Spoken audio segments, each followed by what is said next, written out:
Mr. Scalise, where is my 1 minute when I need it?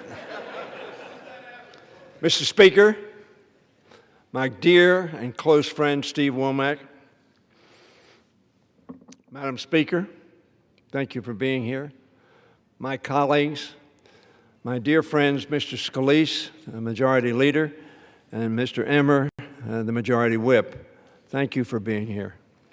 Mr. Speaker, I rise today with obviously mixed emotions and reluctant conviction. There's a true story I've told many times over the past 60 years. It's about a young man, myself, who was a student at the University of Maryland, College Park, just a few miles from this place. As a freshman, like many young people, I lacked a vision for my future.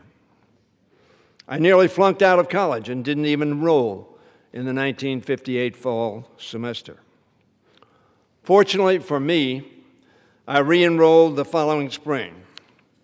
There was a spring convocation, April 27th, 1959. Classes were canceled from 11 a.m. to 1 p.m. so that we could all go hear the guest speaker. Frankly, I had planned not to attend. However, I was walking up the hill near a coal-filled house where the event was located, and I saw our guest drive up in a 1958 Pontiac convertible. That, Mr. Speaker, was a cool car. So cool that I decided to go to this convocation. That walk was my road to Damascus. It changed my life. The speaker was John F. Kennedy. In his remarks, he urged us to do our duty in those days of world chaos. In particular, he charged us students to become more active in our communities. Nancy heard those same words. Like many hundreds of thousands of young people, I was deeply inspired by Senator Kennedy and his words. Jack Kemp, who was my colleague when I first came here, had a similar story. A week later, I changed my major from business to political science. 7 years later, in 1966, 5 months out of Georgetown Law School, I was elected to the Maryland State Senate. 15 years after that, in 1981, the voters of the 5th District elected me to the United States House of Representatives. I stand here now after some 60 years in public service, including nearly 45 years as a member of this House. I won elections and lost a couple, celebrated triumphs and suffered setbacks, enjoyed friendships and endured hardships. As the song says, some days are diamonds, some days are stone. Happily, I've experienced more diamonds than stone. Shakespeare advised us all, this, above all else, to thine own self be true. And it must follow as night the day, thou canst not be false to any man or to any woman. In that vein, Mr. Speaker, I have decided not to seek another term in the People's House. I make this decision with sadness, for I love this House, an institution the framers designed to reflect the will of the American people and to serve as the guardian of their liberty and their democracy. Through the past 45 years, I have come to know many good, decent, patriotic members chosen by their neighbors to represent them.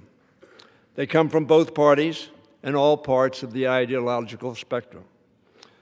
The Congress I entered in 1981 was somewhat different. Most Republicans and Democrats worked together in a collegial, productive way. The leaders of the House, Tip O'Neill and Bob Michel, fostered that environment. It was, of course, not a Congress without conflict. In the year to come, I will have much more to say about the issues we have grappled with and the ways this House has changed during my time.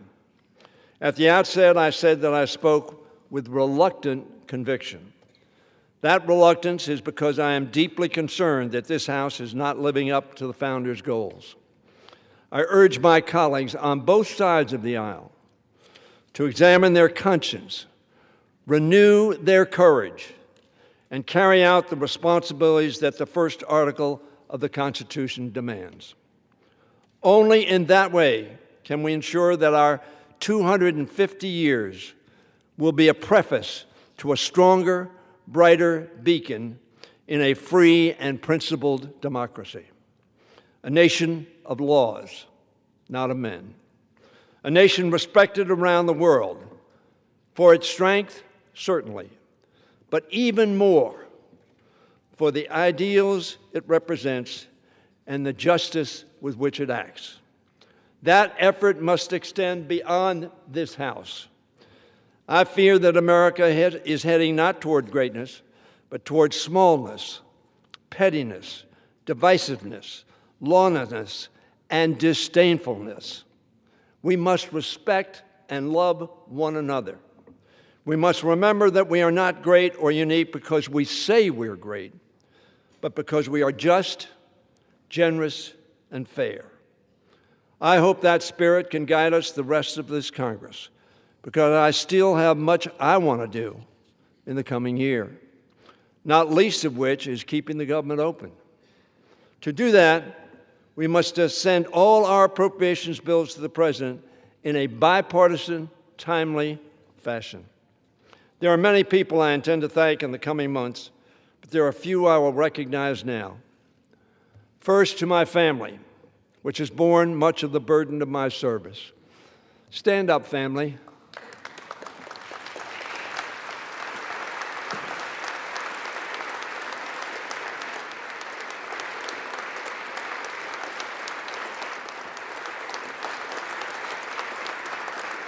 Thank you so much. My late wife, Judy, who died too young and gave so much. My beloved daughters, Susan, Stephanie, and Ann, who paid a price for Dad's absences. To my grandchildren and great-grandchildren, for giving me great joy.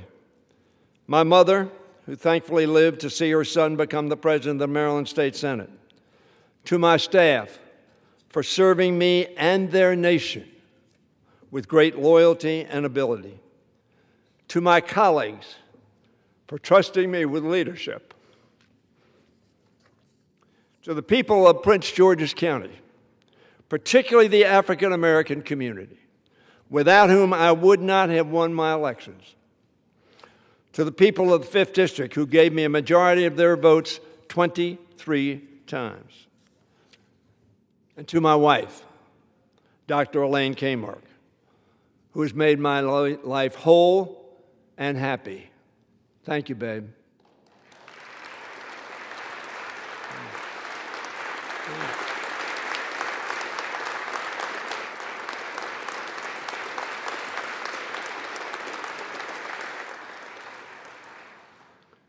And to God, for sending me down this road so many years ago that I call the road to Damascus. I want to thank all of my colleagues, extraordinary people, decent people, people whom their neighbors respect and sent them here. The only way you got here was your neighbors said they wanted you to represent them. Thank you all. Mr. Speaker, with tremendous gratitude, I yield back.